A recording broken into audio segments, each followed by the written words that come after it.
Welcome to the Dream Architect Life podcast. We are in for a treat today as I get another member of my really amazing study group to share his story about how he's taken his life and made it something just really remarkable. And so with us today is Ron Greenberg. And Ron, as I mentioned, is in our study group along with three other individuals. And one of the things I'm doing is a little series with each of our study group members because we've been together for over 25 years, but each and every one of us has kind of had a remarkable journey. And I think what it does is it encourages others when they hear our stories that they too can, create some amazing things. So with that, I'd like to introduce Ron Greenberg. And Ron, it's so exciting to have you here today. Thanks, Brian. It's great to be here. Appreciate it. Yeah, well, let's start out. I don't want to, take your thunder and tell a lot about you. So why don't we start out by you telling a little bit about your story and how you got started and where you're at today to give the audience a little perspective of who Ron Greenberg actually is. Yeah, well, it's not going to be on any documentary anytime soon, so I'll share it here. So that's good. Uh, so, I grew up a very, kind of lower middle class in a lower middle class family in northern New Jersey, one of three kids. My dad was a high school teacher. My mom was a stay-at-home mom, and she started to work a little bit later in life, in my life. But yeah, so we always had food and a roof over our heads, but not a whole lot more. There's a lot of struggle for money. Teachers don't make a lot, and in northern New Jersey, it's a pretty high quality, not quality of life necessarily, but cost of living.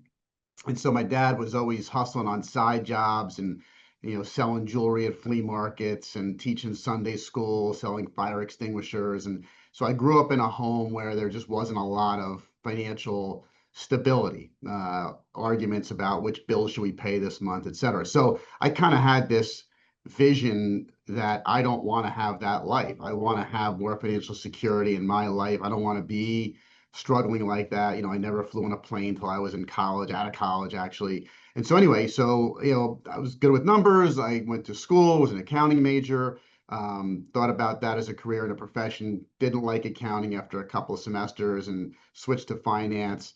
Long story short, I kind of got the bug for people in college. And when I say people, I mean being around, not just being around people, but building relationships and having some influence. And I got a sales job selling high-end cutlery, and I, was really involved in my college. So I sold to administrators and professors and everybody, and it was kind of cool. I really thought this is kind of a natural thing for me, to connect with people and to build relationships and so anyway, so I thought, all right, finance I like, sales and people I like, maybe I put them together in some way. And voila, I ended up as a prudential insurance advisor right out of college, 22, young and dumb, and just kind of worked my tail off. Lots of cold calling, lots of knocking on doors, lots of rejection. But I had this vision of that this could be a career that could lead to financial freedom and security. And didn't know what that really was going to look like. And it was an ever evolving picture. Fast forwarding through a 35-year career, giving you the short version here in the interest of time. I hooked up with a friend at the time who became a partner, Tom Rapp. He's the Rapp of Greenberg and Rapp, and he was about a year ahead of me in the business, doing well. And we together worked real hard. We're the first ones in, last ones out every day, and got some success. Left Prudential, hung our own shingle, Greenberg and Rapp Financial Group, and sort of built it from there. What was originally an insurance only little group of 4 or 5 people has grown over this 35-year period to a full service financial advisory firm. We manage money, we do corporate retirement plans, we do life insurance, long-term disability, LTC. We kind of help our clients manage, protect, and grow their wealth in all ways. So now we have about 50 people in our group, and we're in 3 different states, and never would have envisioned or thought this where I am today is where I could possibly be, even though I knew I wanted to be in a business like this with people and finance. Um, that's where we are today. Yeah, and I love these stories because they all kind of have a similar beginning. And there was typically something that was a cog to get you to be motivated or to continue to strive. And as you're well aware, being a business owner, life isn't always really rosy and things don't always go well. And one of the things about the Dream Architect Life podcast is we like to talk about possibility and having your dreams come true. So, you talked about when you were younger, you had I don't know if it was a dream, but you had a thought that I don't want to go through what my parents have gone through. And so maybe talk a little bit about how thinking big or dreaming big helped you, or what does it mean to you, and how did that help you maybe get to the level you're at today? Yeah, people always say I was an overnight success over 35 years, right? So but I guess back then, I just thought in terms of having money and not having to worry about being able to live and meet and have basics, like, not have to keep an old car and keep fixing it and using duct tape to keep it together, which is literally what my father did.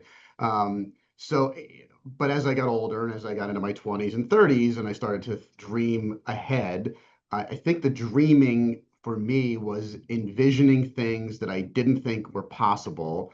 And okay, so I'd go there mentally and say, all right, what would that feel? All right, it's not possible, Ron, but what would that feel like if that did happen? How great would that be? And I think, the only thing I can equate it to is sometimes people think, oh, if I won the lottery, this is what I do. And people can sometimes be like, oh, I would buy this and I would do that. And I would, so that was never a dream because that's just, fantasy land, right? But I would think about, okay, if I was earning X dollars a year, 300,000, 500,000, whatever the number is, what could I do? What would that look like? What could I have? What kind of life for my family could that, I have two kids and they're older now and they're young adults, 30 and 25. But when they were younger, I thought, oh, we could have a bigger home. We could go on a European vacation. We could have a fun car on, in addition to the two cars that are the practical ones. Like have a fun car. So things like that. And I would think, but the dreaming then sort of in my world would escalate to, okay, all right, break that down. How is that possible? Is it possible? Is it not, is it just not a fantasy like winning the lottery, or becoming an NBA player? Those are fantasies, right? Anyway, so I don't know if that answers your question, but No, I think I no, it really does. But one of the interesting things is that everybody has the ability to dream, and I think everybody wants a better life, and everybody thinks about those things, but not everybody actually accomplishes it. And one of the things that I'd love to kind of get your input is I would imagine that you had some friends or colleagues or somebody that when you kind of expressed these desires or things that, kind of are impossible, if you will, said, "What are you nuts? You can't do that." And I'd love to kind of get your input as to what caused you not to believe them and believe yourself and then keep moving forward, because a lot of people, when they hear that, actually believe it. And then, they just let life happen to them instead of making it happen, which is what you did. You made it happen. So, just any yeah, thoughts or comments of what got you through that? I think that it's a couple of things. Number one, I'm a grinder by nature. I got my work ethic from my parents, and one of the things he always taught me is you can be outsmarted, but you can never be outworked. You should never be outworked. And there's also you put that together and you work smart, and it really becomes pretty powerful, right? But I've always been. I grew up as in athletics, and so in athletics you have goals. You have to win the game or the match or whatever it is. So having that mindset, I think, really helped me. Um, but I also, you know, in our business, in the financial services business at least, you don't really ever win per se. Yeah, you can close a new client or close a deal, and that's a win.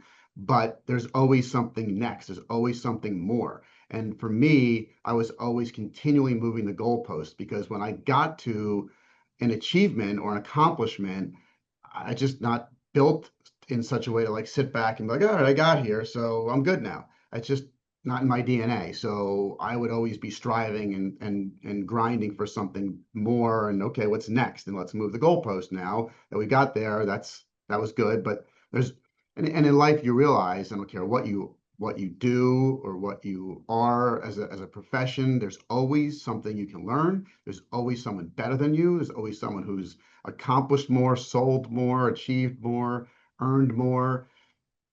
And so you're never, even if you're at the top of your game, there is no tippy top, right? So there's always, so just being, I think, a goals oriented, accomplishment, achievement focused person by nature, that's always helped me.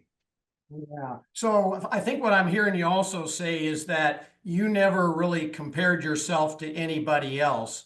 You just wanted to be the best Ron Greenberg that you could possibly be. And I Yeah. think that's a really good point because I think when you start doing comparisons, we're always going to find somebody that's better at this, did better at that. And then if you want to think of it, well, gee, I'm a failure. When in reality, if you're the best at what you think you should do, that's really all that matters. And that makes me think of another kind of a question is you work a lot with, business owners and very successful people.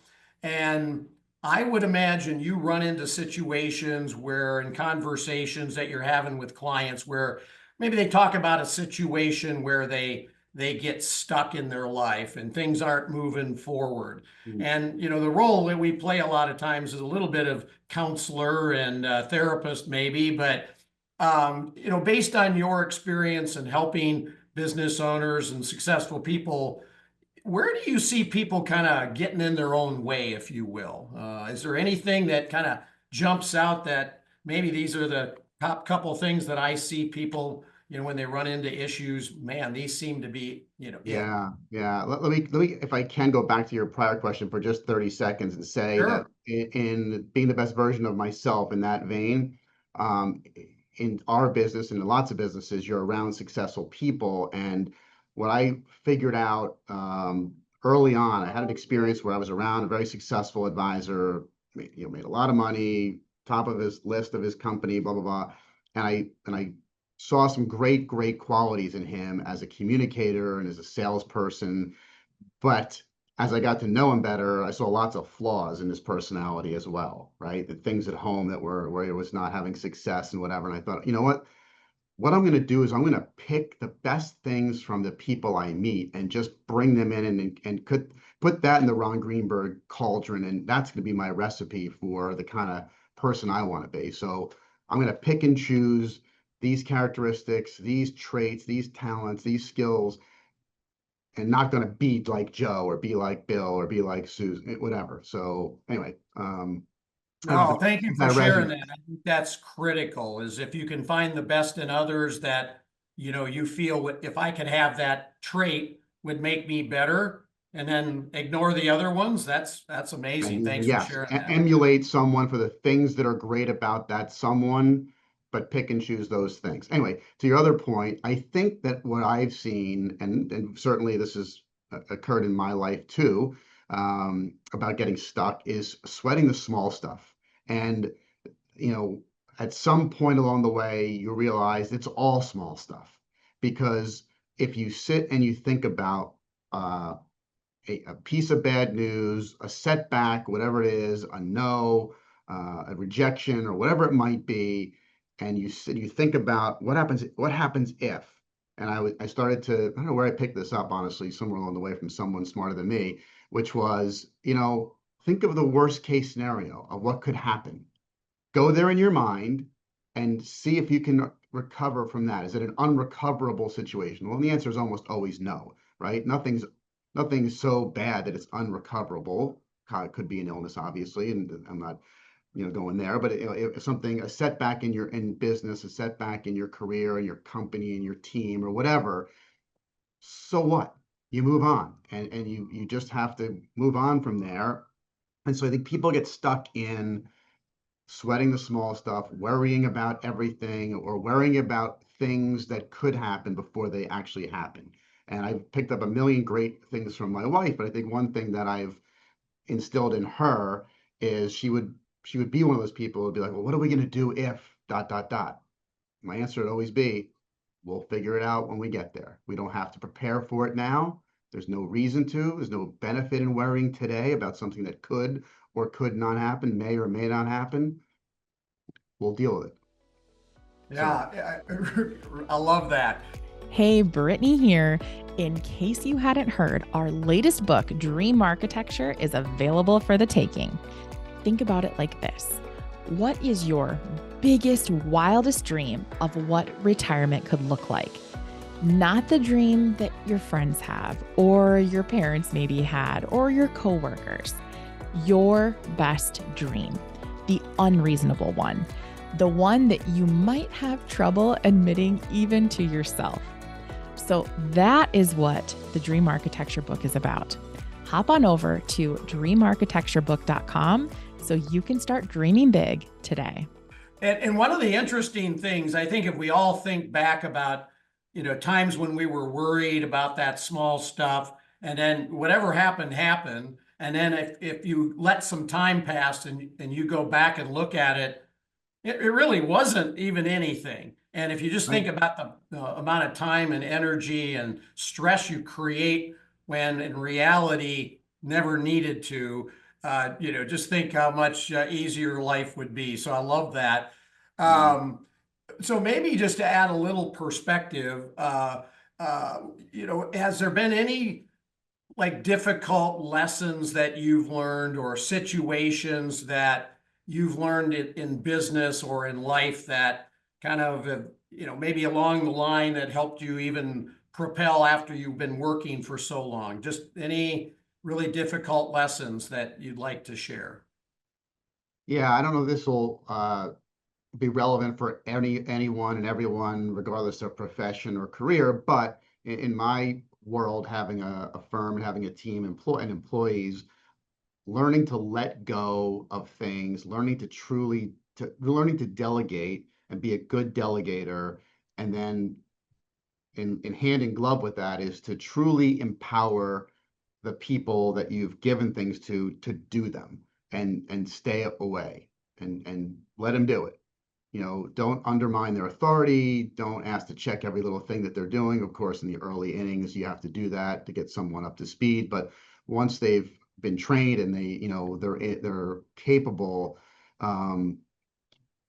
delegate, let things go, focus on the things that you need to do, that you're great at doing. This is a principle we've all, I think, learned in our business, Brian. There are only a handful of things that you're great at and that only you can do, and everything else should be done by someone else. I'm still guilty these days, even 35 years later, doing some of those things and getting in the minutia, and sometimes I micromanage, but I've gotten a lot. I've grown tremendously in that arena, and I've seen the benefits of that growth, both in having good people, quality people, and a little bit more enjoyment because I'm not doing a lot of those things. Yeah, no, as my team likes to tell me, Brian, stay in your own lane. Stay in your lane. Just stay in your lane. So I can, My wife actually said that to me this morning as I was getting Yeah, involved in a good trip. reminders. We're planning a trip then this morning. She said, stay in your lane, please. I got it. Okay. In. Yep, thanks for the reminder.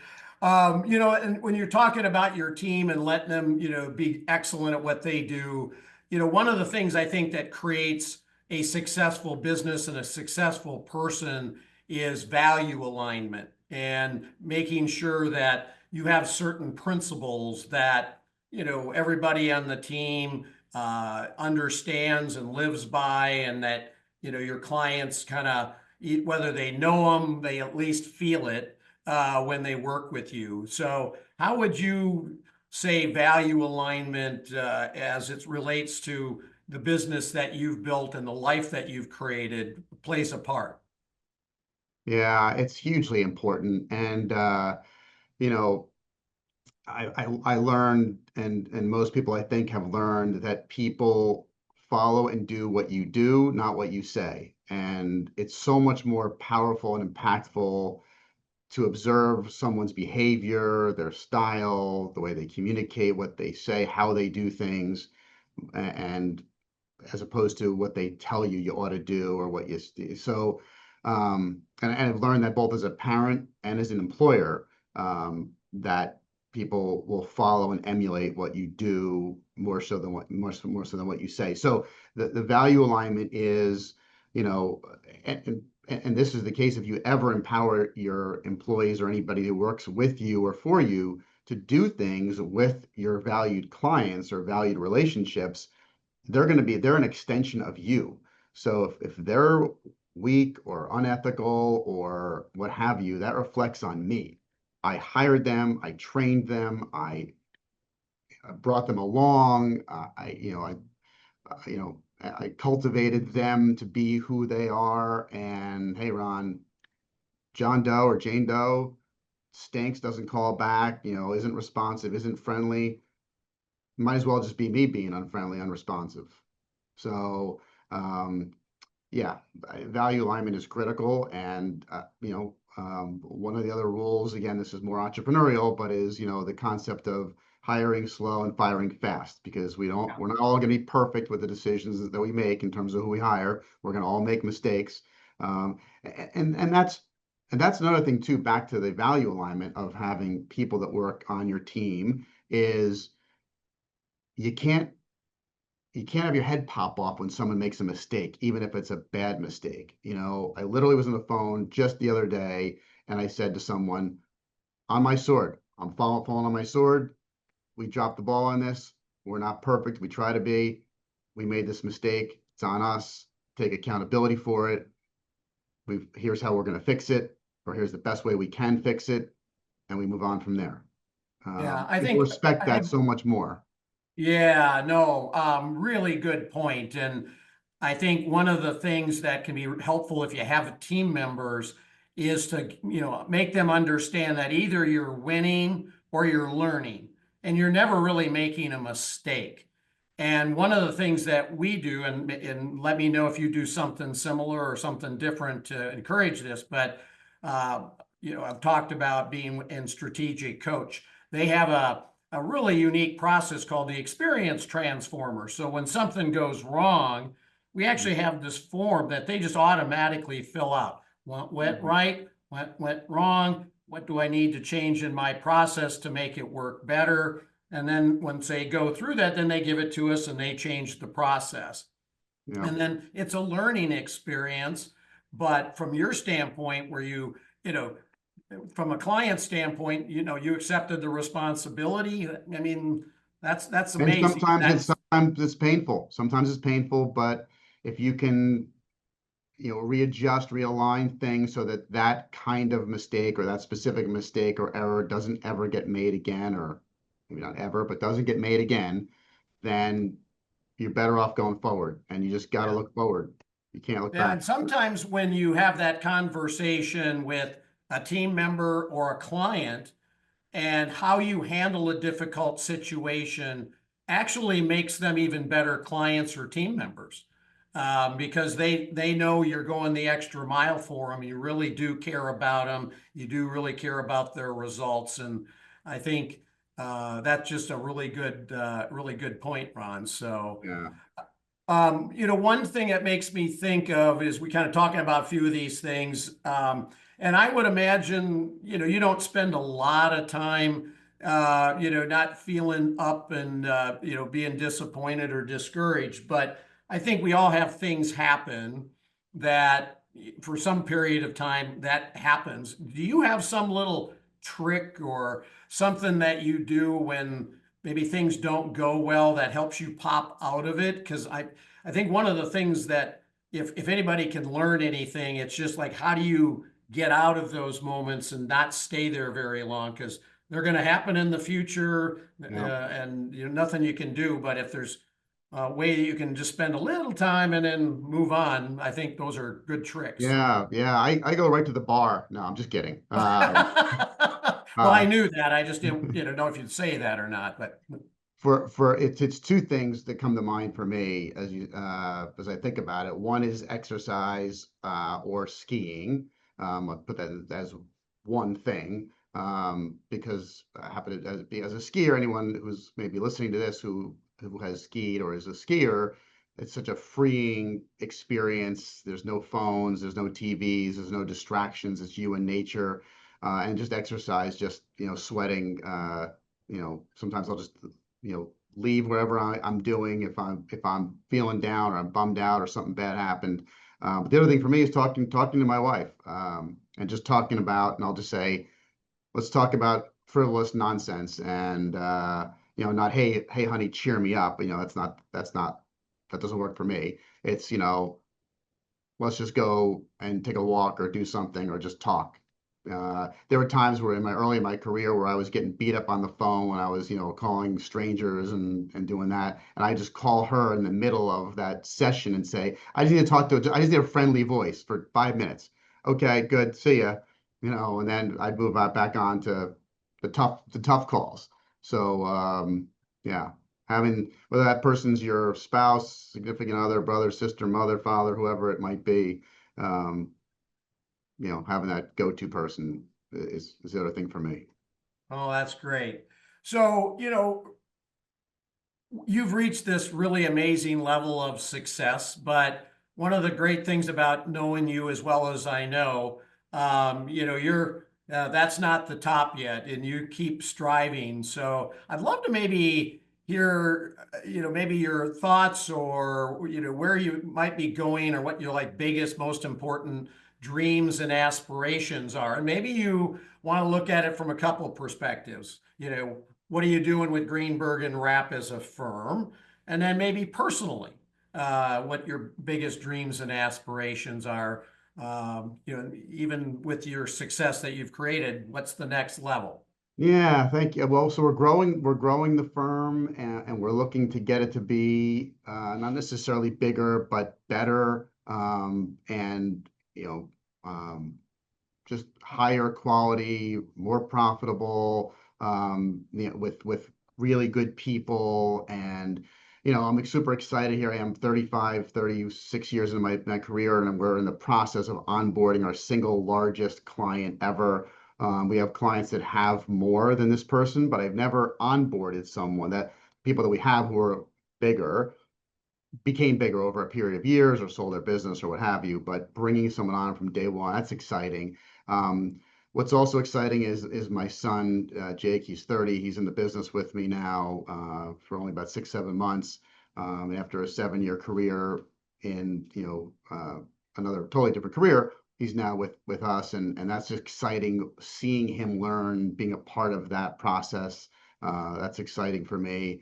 Longer term for me, um, I'm not sure what comes to mind is wanting to see my kids be more successful than me, wanting to see them thrive and be fulfilled, personally and professionally. And that's probably the most incredible accomplishment I can take some credit for in anything that I've done.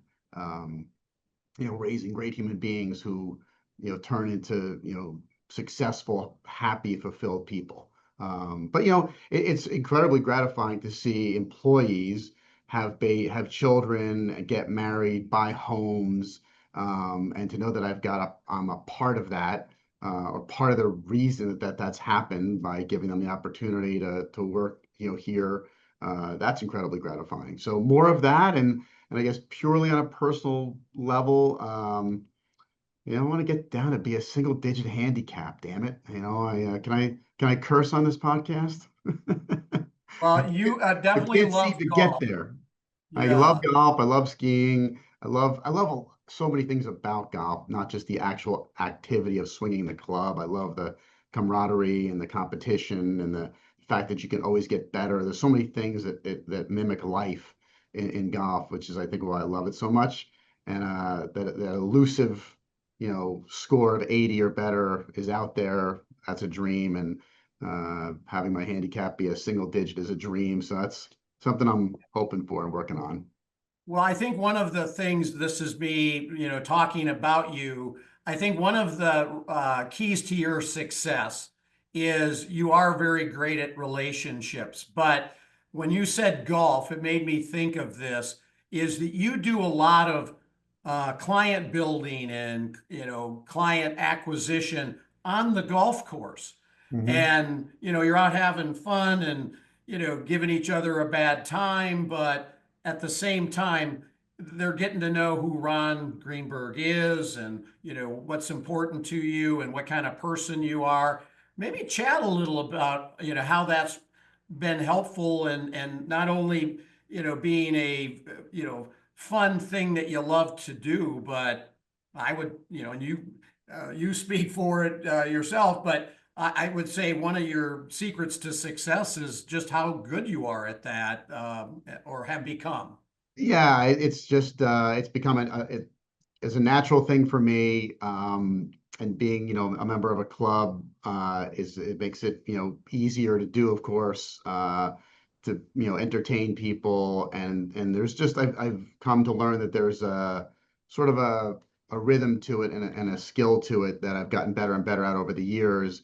There's things that you do, there's things that you don't do that just make the experience enjoyable. So if you obviously it works when you have someone who's equally passionate or interested in the game and loves to experience new golf courses that they haven't played before.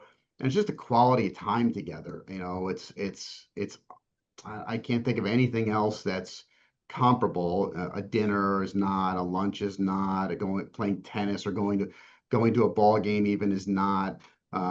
Those are all great things too, and we do all those things, but there's something unique and special about the round of golf because it's 4 hours, or thereabouts, usually preceded by lunch or followed by a drink. And you just you like you said, you bust each other's chops, and and you have you cajole and you have fun and you talk about everything from business to family to life, what's going on in the world, and you get to know a lot about a person in that 5 hour experience. So much more. I've had business meetings that have followed rounds of golf, and they're totally different than they would be if I just said, "Hi, nice to meet you, Mr. Jones. I'm Ron Greenberg. This is my firm, is what I do." And you just spend 5 hours together. You know what kind of guy I am. I'm about family. I'm about this, that, and the other, and I like the Yankees and all that stuff.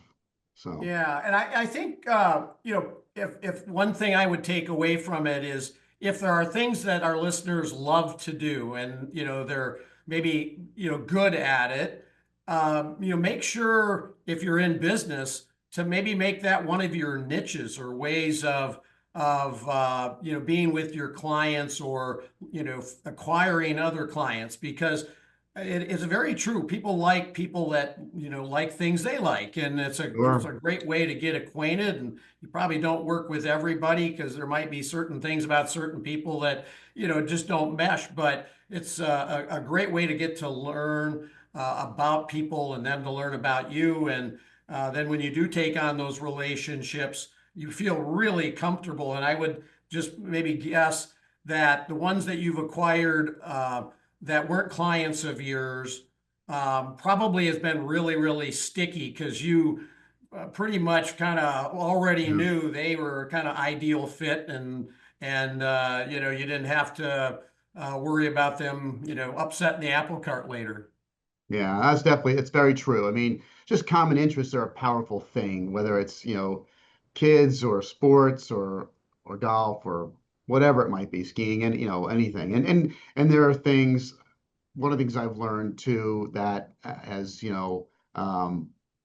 evolved over the years is to learn about what other people care about and ask more questions than you offer commentary, right? The more questions you ask, you're in control, you have the power. So this is not necessarily a sales tactic, although it may sound like that. I don't mean it to.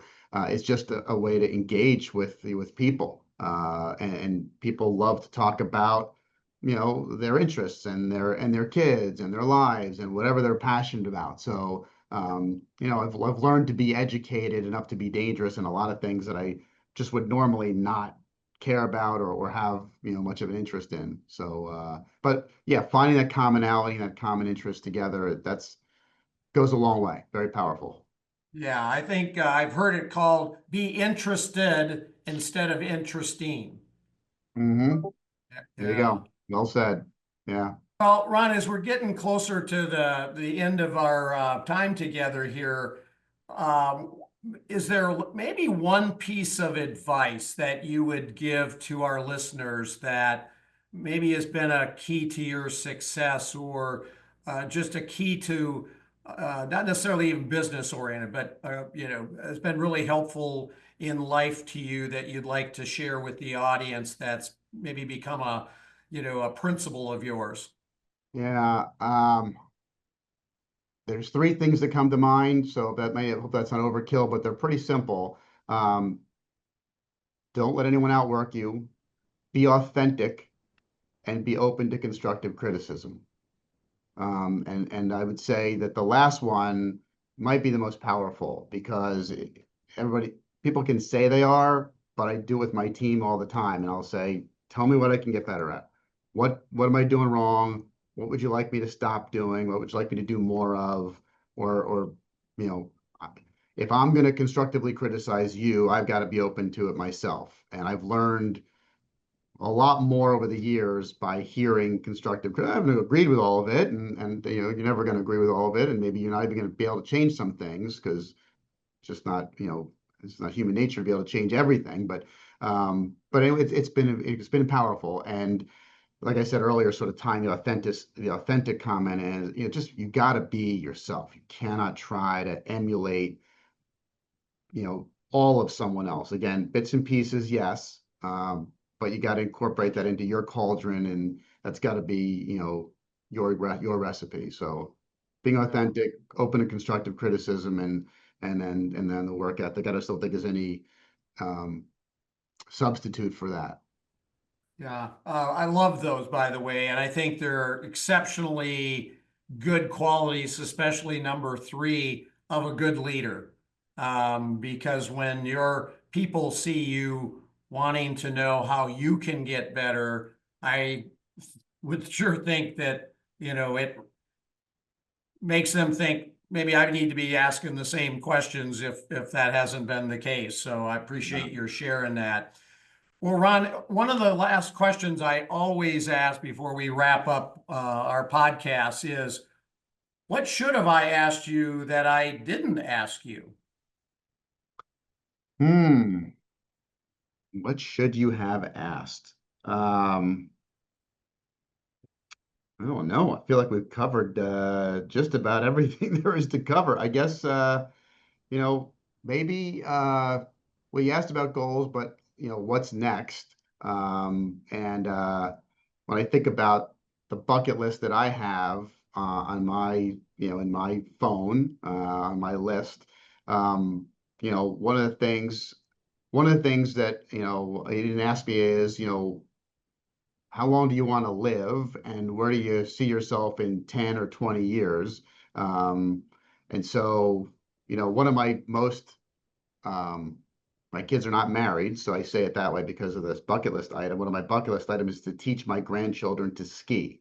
And so if I'm 59 coming up on 60 and I don't even have married kids yet, so I'm pretty a good number of years away from grandkids getting on skis if I'm lucky enough to have them. So I want to stay healthy and vibrant and mentally fit. So I don't know if that's really a question per se, but that I'm deeply passionate about wanting to. My dad lived to 93, and he was pretty darn healthy right up into 90, 91, and so if I can emulate that and get there, I'll be a happy camper. So Yeah, I would say that's so well said because you could have all the success in life, and if you don't have your health, what does it matter? if you don't My have a health favorite, problem, you don't have a problem. yeah, my favorite saying is, "He who has his health has a thousand wishes." and he who doesn't has one. Yeah. So Yeah, good very reminder true. on that is one we need to think about more. And Ron, I just want to personally thank you for being on the podcast today. One of the great pleasures of my life is the guys in our study group, of which you are one. And it's like a little band of brothers. And I never had any brothers or sisters. So I personally want to thank you for just being the human you are, how kind and gracious you've been to me and literally everybody in our group. And seriously, one of the best things that's ever happened is getting to know you and the other guys. And just an honor to get to continue to be with you and in your presence. And then having you on our podcast No, turns out to be the highlight. So thank you much, appreciate Ron. appreciate that very much. And the feeling is very much mutual. So right back at you. All right. I appreciate Well it. said. Well, thank you, everybody. And we will see you in the next episode. And thanks again, Ron, for being here. All the best.